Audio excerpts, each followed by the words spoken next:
बांकीपुर विधानसभा उपचुनाव को लेकर के लगातार प्रत्याशियों के द्वारा जनसभा सहित रोड शो का कार्यक्रम आयोजित किया जा रहा है। ऐसे में प्रशांत किशोर की बात करें तो प्रशांत किशोर के द्वारा लगातार कई चौक चौराहों पर जो है इस तरह के कार्यक्रम आयोजित किया जा रहा है, आम सभाएं आयोजित की जा रही है और बड़े बड़े वादे जनता के बीच पहुंचकर प्रशांत किशोर करते हुए नजर आ रहे हैं।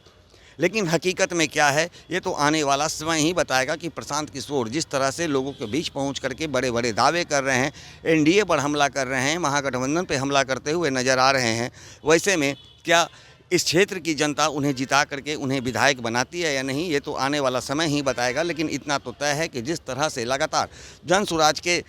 उम्मीदवार प्रशांत किशोर लोगों के बीच जा रहे हैं और जो वादे कर रहे हैं उस वादों पर कितनी सच्चाई के साथ वो बाद में निकल करके आएंगे वो तो जनता देखेगी ही। लेकिन एक तस्वीर मैं आपको दिखाता हूं जहां पर आप देख सकते हैं कि प्रशांत किशोर के लिए जनसभा का आयोजन किया जाता है। प्रशांत किशोर अपनी महंगी गाड़ी से आते हैं जनसभा को संबोधित करने के लिए, लेकिन जो लोग होते हैं, जो आम सभा में जो लोग बैठने वाले होते हैं, उसके लिए क्या व्यवस्था की गई थी आप देखिए। खुले आसमान के नीचे कुर्सी लगाया गया था और वहाँ पर एक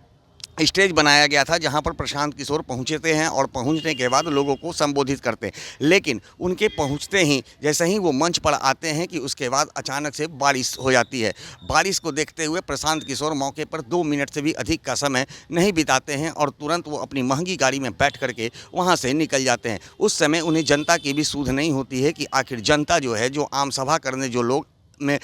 शामिल हुए हैं, आखिर उनकी स्थिति क्या होगी। इस खुले आसमान के नीचे वो भीगते हुए नज़र आ रहे थे, लेकिन प्रशांत किशोर अपनी गाड़ी पर बैठ करके तुरंत ही आम सभा को छोड़कर वापस निकल जाते हैं। तो समझने वाली चीज़ है कि जो प्रत्याशी जनता के हित की बात करता है और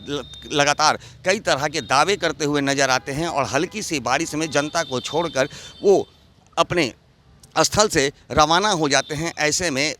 प्रशांत किशोर जनता के अन्य समस्याओं को निपटारा वो कैसे करेंगे ये तो आने वाला समय ही बताएगा। लेकिन इतना तो तय है कि प्रशांत किशोर जो वादे कर रहे हैं उस वादे पर फिलहाल तो जनता भरोसा कर रही है। वो चाह रही है कि प्रशांत किशोर एक बार जीत करके आएँ, विधायक बने। लेकिन जो इनकी स्थिति है, जो अभी फ़िलहाल ये तस्वीर बयां कर रही है, उससे साफ स्पष्ट हो गया है कि लोगों में नाराज़गी भी है कि आखिर प्रशांत किशोर आएँ। हम लोग कई घंटों से इंतज़ार कर रहे थे कि प्रशांत जी आएंगे, हम लोग को संबोधित करेंगे, लेकिन हल्की सी बारिश में ही प्रशांत किशोर निकल करके चले जाते हैं। जो कि ये बड़ा सवाल उठता है कि यदि आप प्रतिनिधि हैं, प्रतिनिधि बनना चाहते हैं, जनता के बीच जाना चाहते हैं, जनता को बताना चाहते हैं कि मैं आपके लिए क्या करूंगा, तो ये छोटी छोटी जो चीज़ें हैं उस पर निश्चित रूप से अमल करने की आवश्यकता होगी प्रशांत किशोर को, ताकि लोगों में ये विश्वास उत्पन्न हो सके कि आखिर बारिश में भी प्रशांत किशोर हम लोगों के बीच में रहें। यदि हल्की सी बारिश में ही प्रशांत किशोर जब अपने कार्यकर्ता को छोड़ करके जा सकते हैं, तो ऐसे प्रतिनिधियों का क्या भरोसा कि वो चुनाव जीतने के बाद जनसेवक के रूप में काम करेंगे और जनता के बीच जा कर के उनकी समस्याओं का निपटारा करेंगे।